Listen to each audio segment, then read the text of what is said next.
참 오랜만에 불러봐서 좋은 것 같습니다. 안녕하십니까 성도 여러분. 이 시간 함께 또 요한계시록 연구에 오신 여러분을 진심으로 환영합니다. 이 자리에 오신 여러분, 주님께서 여러분들의 마음에 지금 이 시간 성령을 부으사 함께 이 말씀을 깨닫고 또 우리의 삶에 적용할 수 있게 해주시기를 바라면서, 또 이 시간 영상으로 함께 하시는 분들에게도 하나님께서 동일한 은혜를 내려주시기를 간절히 바라도록 하겠습니다. 오늘 계시록 연구의 제목은 흔들리지 않는 반석 그 위에 둔 당신의 믿음이라고 하는 제목으로 우리 함께 말씀을 나누도록 하겠습니다. 말씀 나누기 전에 저희들 선창과 후창, 이 시간에 무엇을 해야 되는지, 우리의 마음이 어떠해야 되는지 주님께 고백으로 올려드리도록 하겠습니다. 주님 오십니다. 확신합시다. 확신은 무엇을 확신하자는 거죠? 주님의 말씀 위에서 우리가 확신하자는 말입니다. 제가 며칠 전 뉴스를 하나 보았습니다. 중국 75층 건물 지진 난 듯 휘청거려 수백 명 대피라고 하는 제목의 뉴스였습니다. 이게 무슨 말일까 하고 클릭을 해서 보았더니 정말로 75층, 지금 우리나라에 얼마 전까지는 이거 수년 전까지만 해도 최고로 높은 건물이었던 63빌딩보다 훨씬 더 높은 건물이 화면으로 보는데 이렇게 보일 정도로 이렇게 기우뚱 하는 모습을 이렇게 카메라로 찍어서 보게 되었습니다. 여러분도 혹시 이 뉴스를 보셨습니까? 못 보셨습니까? 네. 아주 굉장히 뉴스 시간을 오랫동안 장식했던 뉴스입니다. 아직도 포털에 가면 읽으실 수 있을 것입니다. 얼마나 많이 흔들리는지 거의 한 5m에서 10m 정도 이렇게 왔다 갔다 했다고 하고요. 또 그 안에 있는 사람들은 다들 하는 말이 지진이 난 줄 알았다 이렇게 얘기를 했고, 또 이날 이 건물에 있는 모든 사람들이 다 대피를 하는 상황이 벌어졌다고 합니다. 이제 이 건물이 이렇게 된 것에 대해서 후속적인 이제 촬영이 들어갔어요. 갔는데 이 사람들이 이제 어떻게 이제 불안하잖아요. 근데 딱 갔는데 별로 불안해하지 않더라는 겁니다. 그래서 딱 봤더니 거기 이제 가게들이 많이 있는데 가게들마다 물병을 이렇게 거꾸로 엎어놓고 이렇게 있더라는 거예요. 그래서 기자가 물어봤습니다. 아니 왜 물병을 이렇게 거꾸로 얹어놨습니까? 물어봤더니 건물이 흔들리다가 이 물병이 쓰러지면 나는 어떻게 하겠다? 도망가고 대피하겠다고 생각하고 이 물병을 이렇게 거꾸로 딱 세워놓고 그것을 알람으로 삼아서 지금 일을 하고 있다 이렇게 얘기를 하는 것입니다. 기자가 좀 더 물어봤어요. 이게 처음 있는 일이었습니까? 물어봤더니 놀랍게도 처음 있었던 일이 아니래요.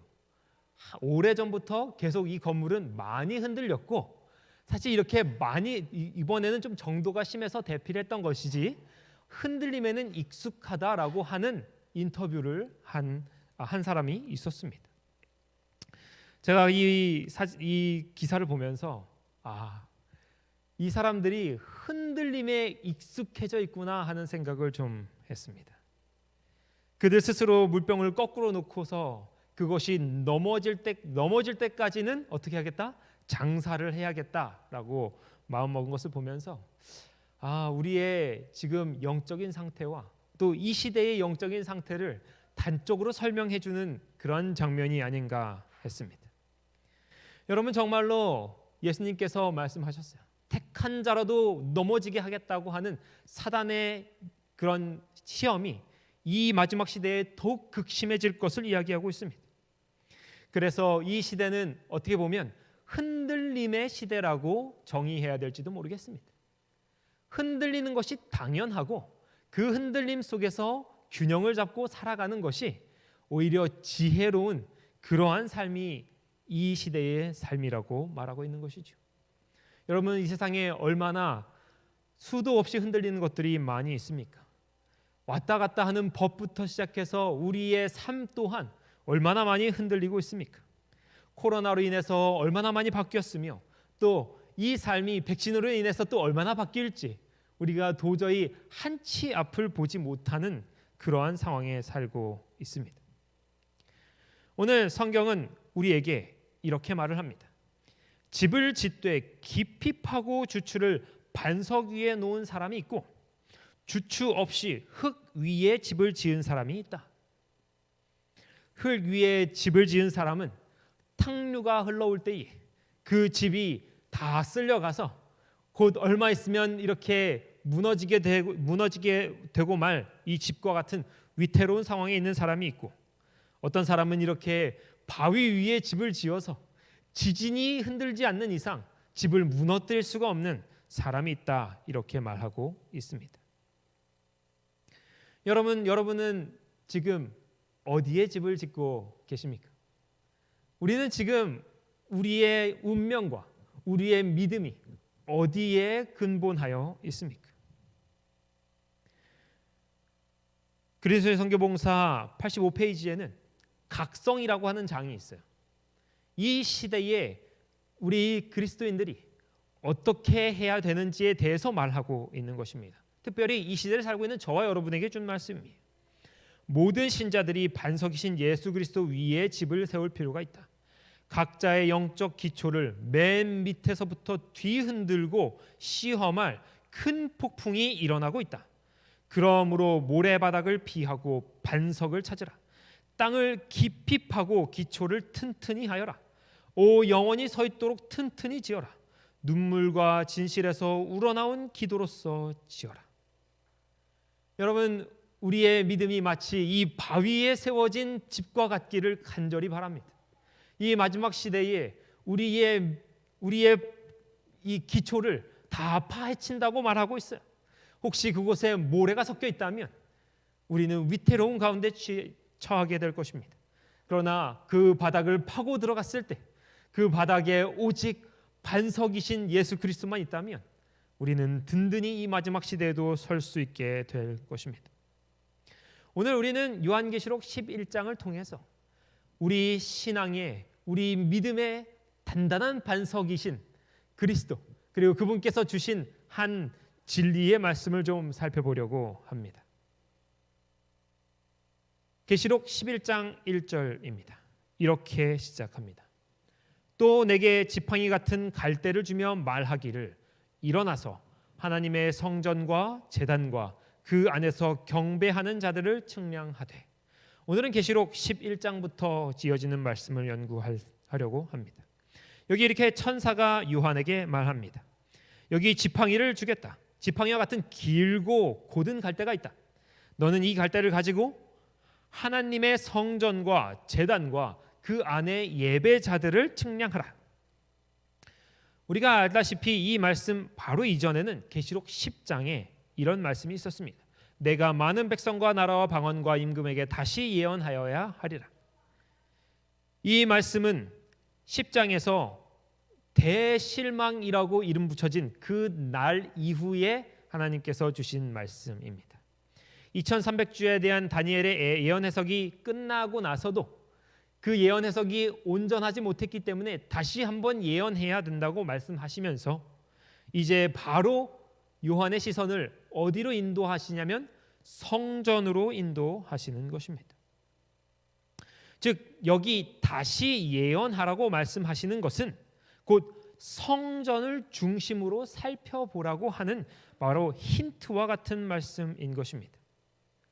그런데 문제가 하나 있습니다. 그것은 이 성전이 대체 어디에 있는 성전이냐 하는 문제가 있는 것입니다. 사실 이 당시 이 계시를 보고 있는 요한에게도 매우 곤란한 예언이었음이 틀림없습니다. 왜냐하면 요한이 지금 이 계시를 보는 시대는 AD 80년에서 90년을 우리가 예상하고 있는데, 그때 이미 AD 70년경에 예루살렘의 파괴가 일어났기 때문입니다. 요한의 시대도 이미 그가 갈대를 들고 가서 측량할 성전이나 그 안에서 예배하는 사람이 없었어요. 그렇기에 많은 개신교회 학자들은 이 성전을 말하기를 실제적인 성전이 아니라 하나님께서 사람의 마음의 성전을 빗대어서 요한에게 이렇게 말씀하신다라고 해석합니다. 이 말은 얼핏 보면 타당한 면이 있습니다. 왜냐하면 고린도전서 3장 16절, 에베소서 2장 21절에 너희는 너희가 하나님의 성전인 것과 하나님의 성령이 너희 안에 계시는 것을 알지 못하느냐라고 하셨고, 또 그의 안에서 건물마다 서로 연결하여 주 안에서 성전이 되어가고 라고 하시면서 교회를 하나님의 성전이라고 말씀하셨습니다. 그러므로 사람들이 하는 것처럼 성전이라는 말은 때때로 그리스도인을 상징하기도 하며 그리스도인의 모임을 상징하기도 합니다. 그러나 이 말씀을 다시 한번 돌아가서 살펴보면 지팡이 같은 갈대로 청량해야 되는 그 목표가 하나님의 성전과 제단과 또 그 안에서 누구예요? 경배하는 자들이라고 하면서 하나님의 백성을 따로 구분해 놓고 있는 것을 볼 수 있습니다. 따라서 성전에서 예배하는 사람들을 따로 말하고 있기 때문에 비록 우리의 심령이 성령이 거하시는 전이거나 성도들의 모임이 하나님이 거하시는 성전이라고 말할 수 있지만은 그것과는 다르게 분명히 하나님 성전 그 자체를 말하고 있음을 우리가 여기서 볼 수 있습니다. 그렇다면 우리에게 의문이 생기죠. 그렇다면 요한의 당시에도 이미 사라지고 없었던 성전도 아니고 또 우리의 마음의 성전도 아니고 당연히 지금 저 예루살렘에 있는 그 힌두교가 아니죠. 이슬람 사원을 가서 측량하라고 하는 것도 아닐 테니 그렇다면 대체 어디에 있는 성전이란 말인가? 우리가 이 말씀을 곰곰이 생각해 볼 때에 구약의 성전 건축 장면들을 잠시 생각해 보아야 합니다. 구약의 건축 장면 중에 첫 번째, 두 번째 건축 장면이 이렇게 등장합니다. 첫 번째 건축 장면은 출애굽기 25장 9절입니다. 모세의 성막을 건축할 때의 일입니다. 하나님께서 모세에게 이렇게 말씀하셨어요. 무릇 내가 내게 보이는 대로 장막의 식양과 그 기후의 식양을 따라 지을지니라. 그러니까 하나님께서 모세에게 무엇을 보여주셨어요? 장막의 식양과 그 안에 있는 모든 기구들의 식양을 다 일일이 모세에게 보여주셨어요. 하나님께서 모세를 통하여 식양을 통하여 만든 것이 성막뿐만이 아니라 그 안에 있는 번제단, 분향단, 그리고 촛대, 그리고 떡상 모든 것에 이르기까지 다 하나님께서 보이신 식양이 있었습니다. 두 번째 성전입니다. 이제 모세의 성전 시대가 끝나고 이제 다윗이 그가 마음에 하나님의 성전이 버려져서 저 장막 가운데 있는 것을 보고 안타깝게 여겨서 이제 솔로몬에게 이야기합니다. 하나님께 기도를 합니다. 하나님, 내가 성전을 짓기를 원합니다. 그러자 하나님께서 뭐라고 하셨어요? 너는 짓지 못하지만 내 아들 솔로몬이 지으리라. 그래서 이제 그가 죽기 전에 솔로몬에게 이러한 얘기를 합니다. 또한 이 다윗이 지금 솔로몬한테 얘기하는 내용입니다. 또한 성신에 가르치신 모든 식양 곧 여호와의 전의 뜰과 사면의 모든 방과 하나님의 전 곳간과 성물 곳간에 식양을 주고 이렇게 말하고 있습니다. 여기 성신에 가르치신 것은 당연히 성령을 뜻합니다. 그러니까 다윗이 하나님께 하나님 당신의 성전을 내가 짓기를 원합니다. 나의 궁전과 같이 당신도 건물을 지어드리기를 원합니다 라고 얘기했을 때 하나님께서 그에게 건물로서의 성전을 따로 보여주셨어요. 그래서 모든 식양, 전의 뜰도 보여주시고요. 그리고 당시 솔로몬의 성전에 있었던 각 방들까지 일일이 다 보여주셨습니다. 심지어는 곳간의 모양까지 정해 주셨어요.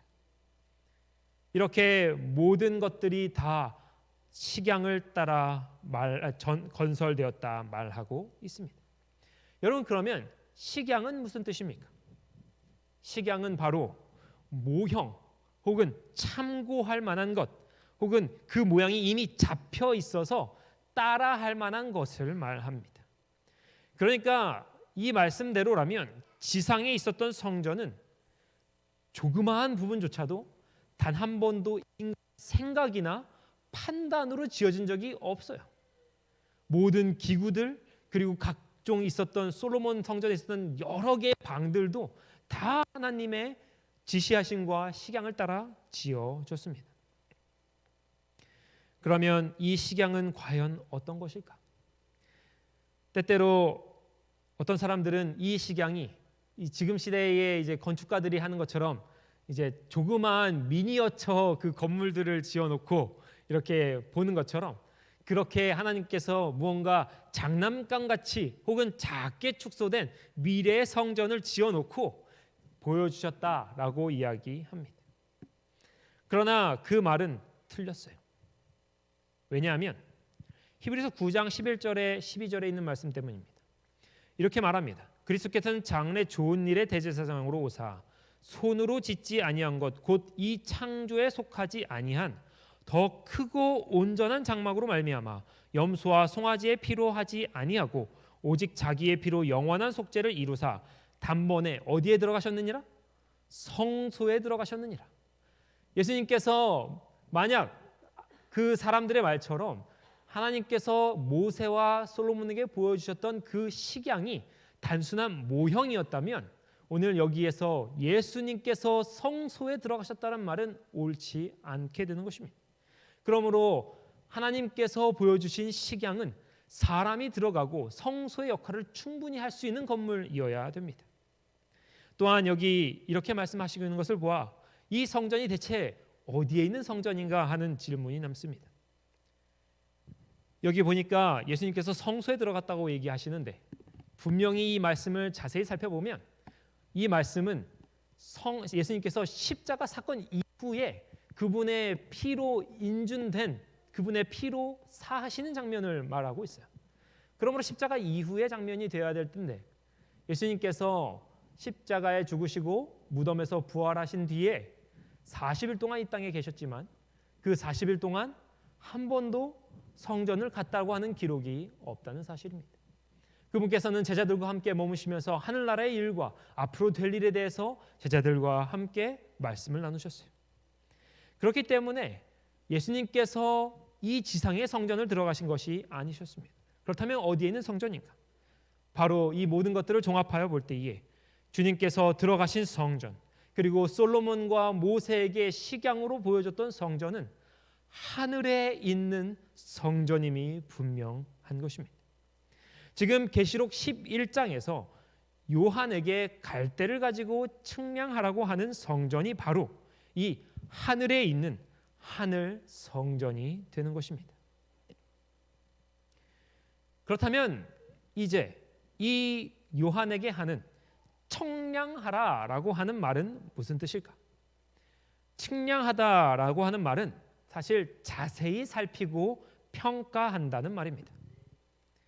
천사는 이 예언을 살펴보는 자들에게 먼저 하늘 성소의 존재를 알아차리고 그 다음 지상 성소의 제도를 살펴보라고 명령하고 있는 것입니다. 이 하늘 성소와 지상 성소 제도에 대해서 공부한 결과 1844년 10월 22일에 큰 실망을 당했던 사람들이 이제 큰 위로를 받게 되었습니다. 그때 당시에 사람들이 성소 제도 중에 무엇을 가장 깊게 살펴보았을까? 여러분, 지상 성소의 제도 중에 여러 제도가 있어요. 정말로 제물을 잡아서 제사 드리는 것부터 또 정결함에 이르는 것까지 수많은 제도들을 망라하는 것이 성소 제도입니다. 그러므로 그곳에 또 유월절, 화목제, 또 번제, 또 요제, 여러 가지 제사가 수도 없이 많이 있어요. 그렇다면 우리는 어떤 제도를 주의 깊게 살펴봐야 될까요? 그것은 여기 오늘 말하고 있는 청량하라고 하는 대상들을 자세히 살펴보면 알 수 있습니다. 오늘 여기 무엇이라 말하고 있습니까? 요한에게 갈대를 주며 무엇을 청량하라고 말하고 있습니까? 하나님의 성전과 또 무엇입니까? 제단과 또 무엇입니까? 경배하는 자들을 청량하라고 말하고 있습니다. 여러분, 그런데 이 세 단어가 동일하게 등장하는 성경의 다른 부분이 하나 있습니다. 바로 레위기 16장 33절에 있는 말씀입니다. 이렇게 말합니다. 지성소를 위하여 속죄하며 회막과 단을 위해서 속죄하고 제사장들과 백성의 회중을 위하여 속죄할지니라.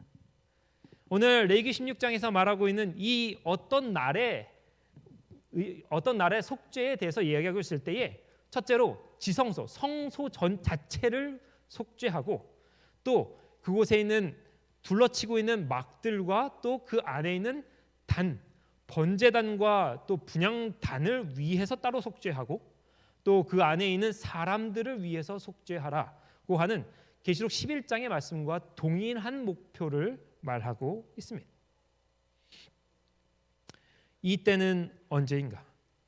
레위기 16장은 여러분 대속죄일에 대해서 말하고 있는 장입니다. 따라서 하나님께서 하늘 성소와 또 2300주야의 끝에 성소가 정결하게 되리라고 하는 그 말을 무엇에서부터 이해해야 하는가? 바로 대속죄일의 모든 장면을 통하여 우리가 이해해야 되는 것입니다. 대속죄일, 이날은 무엇을 하는 날인가? 여러분, 대속죄일은 어떤 날이었습니까? 말하는 것처럼, 그 이름이 말하는 것처럼 큰 속죄의 날이었습니다. 이날은 심판의 날이었습니다. 그러나 동시에 구원의 날이었습니다. 오늘 말씀이 말하는 것처럼 이날까지 회개하지 못한 자들은 심판받아 끊겨지게 될 것이라 선언하셨어요. 10월 10일은 속죄일이니 너희에게 성회라. 너희는 스스로 괴롭게 하며 여호와께 화제를 드리고 이날에는 아무 일도 하지 말 것은 너희를 위하여 너희 하나님 여호와 앞에서 속죄할 속죄일이라. 이날에 스스로 괴롭게 하지 아니하는 자는 그 백성 중에서 끊쳐질 것이라. 어떤 사람이라도 이날까지 자신의 죄악을 포기하지 않는 사람, 주님 앞에 자신의 죄악을 내어놓고 회개하기를 거절하는 사람은 참으로 이 대속죄일이 두려운 날이요 심판의 날이었습니다. 그러나 또한 이 날은 완전한 죄의 자유를 체험하는 날이었습니다.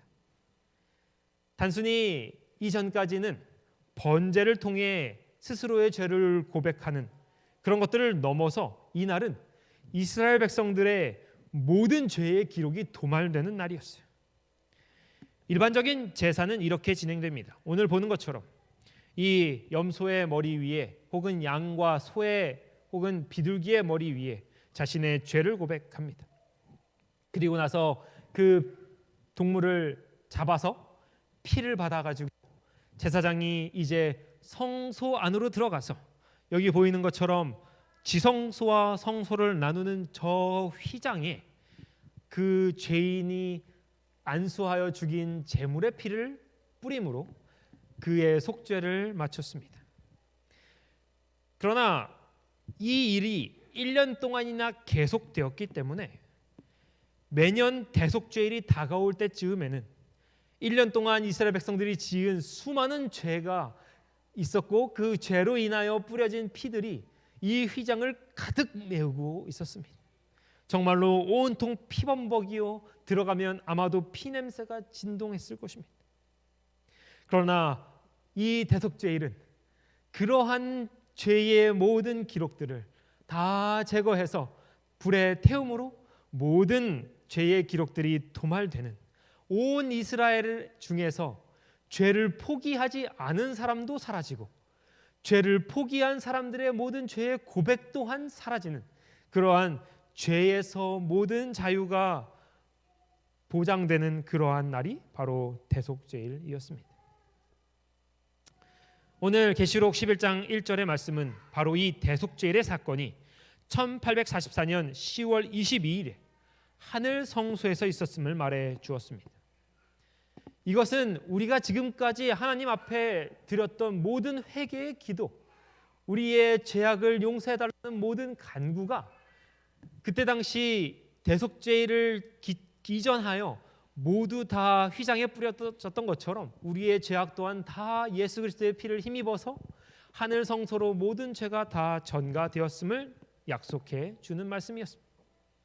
또 이 모든 회개의 기도가 이제 하늘 성소로 옮겨졌고 또 죄의 책에 있는 모든 기록이 마지막에 대속죄일에 사라지는 것처럼 온 우주에서 사라지게 될 것 또한 약속하는 그러한 순간, 그러한 말씀이 바로 이 계시록 11장 1절의 말씀이었습니다. 특별히 이 대속죄일에 단순히 죄인 자신의 죄에서 자유하게 되는 경험뿐 아니라, 또 이스라엘 전체가 자유하게 되는 경험뿐 아니라 온 인류가 자유하게 된다고 하는 상징적인 그런 그림이 있는 날이 바로 이 대속죄일이었습니다. 그것은 바로 무엇인가? 이 대속죄일의 모든 장면이 시작하기에 앞서 두 마리의 염소를 준비했던 장면이 바로 그것입니다. 이 두 마리의 염소 중에 한 마리의 염소에게 이름을 붙였어요. 아사셀이라고 하는 이름을 붙였습니다. 그리고 이 아사셀의 염소에게, 그 아사셀의 염소가 아닌 다른 염소는 이제 이스라엘의 죄를, 이 성소의 죄를 속하기 위하여 죽임을 당하는 일이 있었지만 이 아사셀의 염소는 죽임을 그 자리에서 당하지 않았어요. 그러나 대제사장이 모든 죄의, 이 성소에 있는 모든 죄를 다 이제 가지고 이 염소에게 전가하고, 이 염소는 마지막 대속죄일의 그림으로서 이제 성문 밖으로 쫓겨나서 광야에서 홀로 쓸쓸히 죽어가는 장면을 만들게 되었습니다. 여러분, 바로 이 아사셀의 염소가 어떤 존재입니까? 네, 이 아사셀의 염소가 바로 사단을 상징하는 그러한 존재입니다. 여러분께서 혹 요즘에 유튜브가 많이 발달해서 아마도 많은 분들이 이제 설교를 또 여러 목사님들 설교를 찾아 듣고 있으리라 생각합니다. 저도 가끔 가다가 이제 한번 들어본 적이 있었어요. 근데 정말 소스라치게 놀란 때가 있었습니다. 그 아사셀의 염소 뭐 어쩌고저쩌고 제목이 돼 있길래 한번 눌러봤더니 해석을 뭐라고 하고 있냐면, 이 아사셀의 염소가 예수 그리스도를 나타낸다 이렇게 말하고 있는 것입니다. 모든 죄를 지고 광야에서 쓸쓸히 죽어가는 것이 예수 그리스도의 모습을 나타낸다고 말하고 있는 그 내용을 들었을 때에 제 마음이 철렁 내려앉았습니다. 왜냐하면 그러한 이해로는 결코 하늘 성소에 대한 이해도 할 수 없을 뿐더러 이 하늘 성소에 대한 이해가 분명하지 않으면 마치 그 믿음이 모래 위에 지은 집같이 큰 시험과 말씀의 흔들림이 왔을 때에 무너지고 말 것이기 때문입니다. 그러나 여러분, 오늘 대실망을 통하여 계시록 10장과 11장에 있는 내용을 통하여 우리가 깨닫게 된 바는 바로 이것입니다. 하늘 성소에서 이루어지고 있는 봉사에 대해 올바로 이해하고 있는 것은 우리 신앙의 무엇이 된다? 기초가 된다. 여러분의 신앙의 기초를 든든히 하고 싶으십니까? 여러분의 믿음을 반석 위에 세우고 싶으십니까? 그러면 여러분께서는 이 하늘 성소에 대한 믿음을 확실하게 가지셔야 됩니다. 우리가 당한 많은 시험들, 특별히 큰 믿음의 시험, 우리가 존경하는 혹은 우리와 함께 믿음을 나누던 사람들이 떠나갈 때에 그들이 어디에서 넘어지는가 하면 이 하늘 성소의 장면에서 넘어지고 있어요.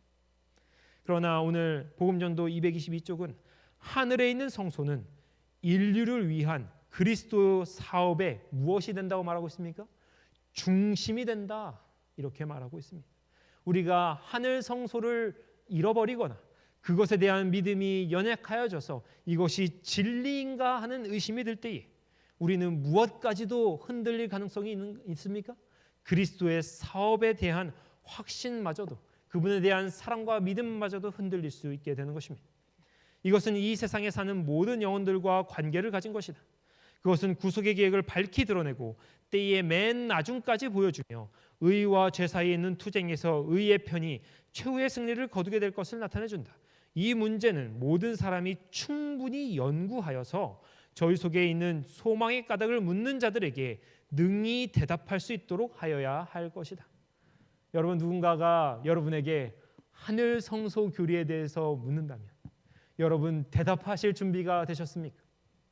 여러분 이것이 무엇인지 분명히 마음에 확신하고 계십니까?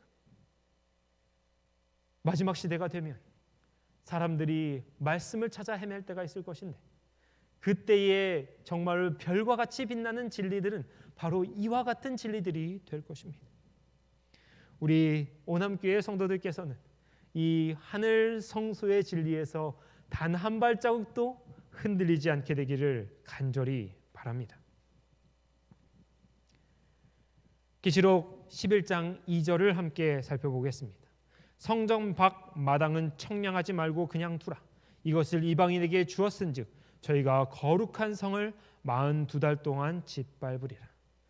여러분, 이 지금 계시록 11장에 있는 이 말씀은 계시록 7장 1절에서 4절에 있는 이마에 인을 표시하라고 한 말씀과 동일선상에 있는 말씀입니다. 특별히 계시록 9장, 에스겔 9장은 성소에서부터 이 인을 치기 시작하라고 말씀하고 있어요. 마찬가지로 청량도, 즉 십자가와 그분의 피의 공로를 의지하는 것도 바로 성전에 있는 사람들부터 확인하라고 말하고 있습니다. 또한 하나님의 예수 그리스도의 피의 공로를 의지하지 않는 자, 성소에 발을 들여놓지 않는 자는 청량할 필요가 없다고 말하고 있습니다. 여러분, 이것은 무엇을 말하고 있습니까? 이것은 바로 재림전 심판, 혹 조사 심판이라고 말하고 있는 부분입니다. 바로 성전 안에서 하나님을 경배하는 자들과 그 바깥에서 이방인의 뜰에서 머물러 있기를 선택하는 사람들, 이 둘 사이에 분명한 차이가 있을 것인데 그 사람들을 청량하는 때가 다르다는 것이에요. 성전 안에 있는 사람을 청량하는 때는 언제입니까?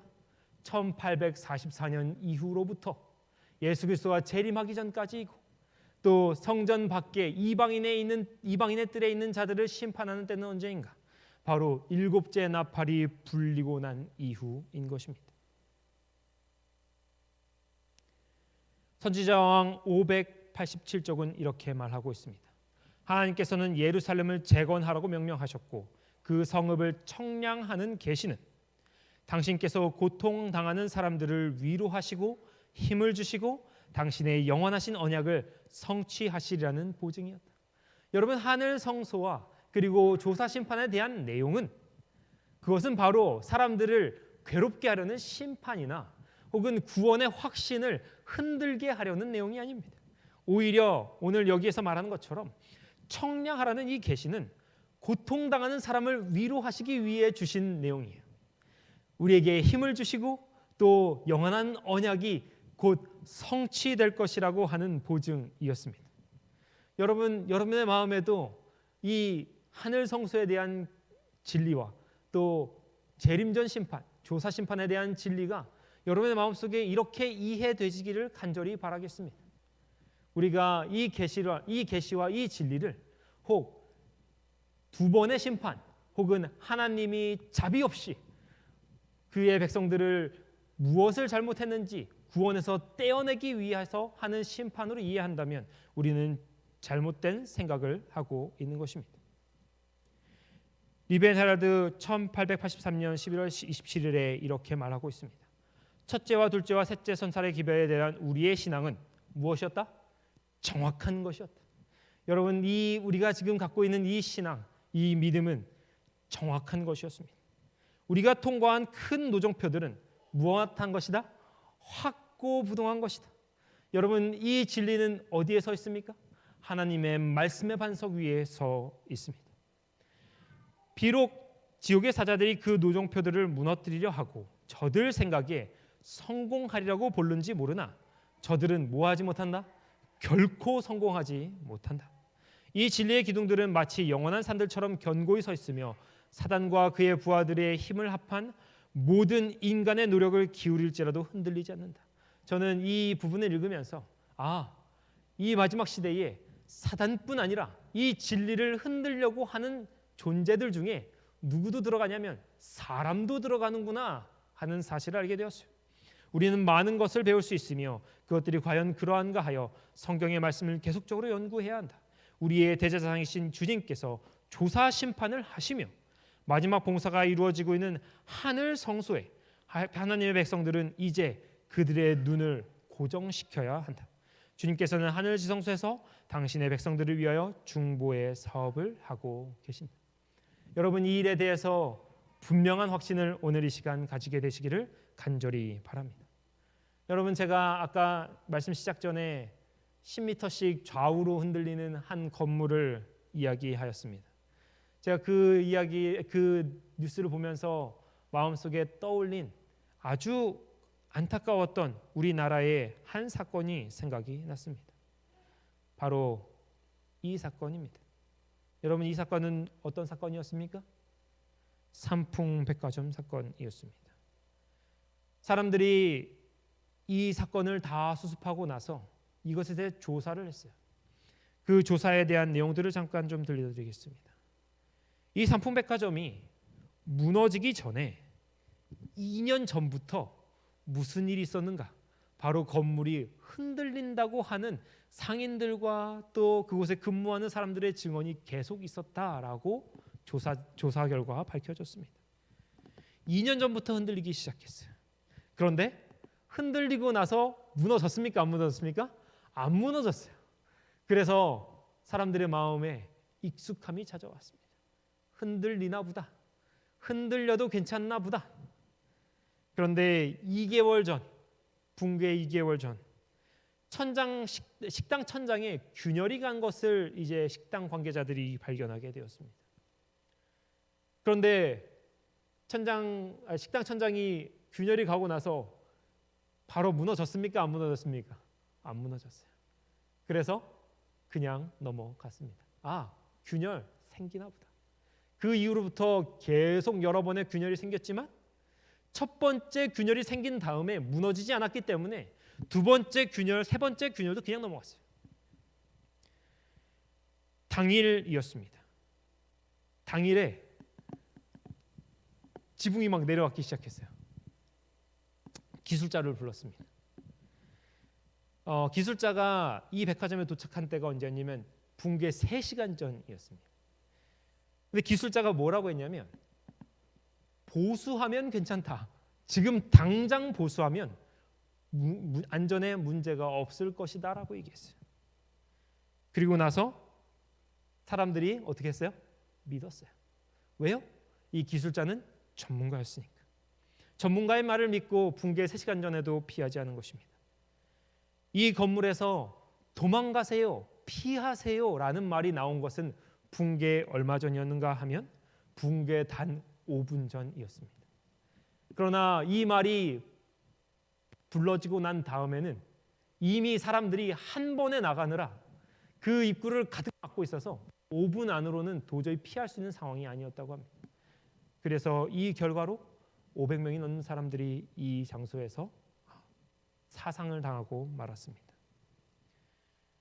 여러분, 이 마지막 시대에 또한 이와 같은 일이 있을 것이라 주님께서 말씀하시고 또 이러한 사건들을 통해 우리가 마지막 시대에 똑같은 일이 반복될 것이라는 것을 우리가 알 수 있습니다. 여러분, 지금 이 시대가 흔들림이 없는 시대입니까? 아니요. 극한 흔들림이 있는 시대입니다. 우리의 믿음 또한 때때로 흔들리지 않습니까? 이 시대에 균열이 없습니까? 아니요, 균열이 있습니다. 이제 얼마 있지 않으면 이 시대와 이 세상이 이제 굉음을 내며 무너질 때가 되리라는 것을 우리는 말씀을 통해 알고 있습니다. 여러분, 그때에 우리는 어떻게 해야 되겠습니까? 어디로 피해야 되겠습니까? 우리가 피해야 될 곳은 단 한 곳, 바로 예수 그리스도의 품 안입니다. 시편 71편 3절입니다. 주는 내가 항상 피하여 숨을 바위가 되소서. 주께서 나를 구원하라 명하셨으니 이는 주께서 나의 반석이시요 나의 요새이심이니이다. 여러분, 이 시간 우리가 함께 마음을 모아 기도하려고 합니다. 그것은 바로 우리 주님께서 이 흔들림의 시대에 우리 오남교회 성도들을 강하게 붙들어 주시기를 위하여 기도하며 또 우리 자신의 믿음 또한 반석 위에 든든히 세워 주시기를 기도하며 또 묵상하는 시간을 좀 가지도록 하겠습니다. 또한 이 시간 그것 외에도 3가지의 기도 제목을 여러분들께 소개시켜 드리도록 하겠습니다. 첫 번째는 구도자들의 영적인 변화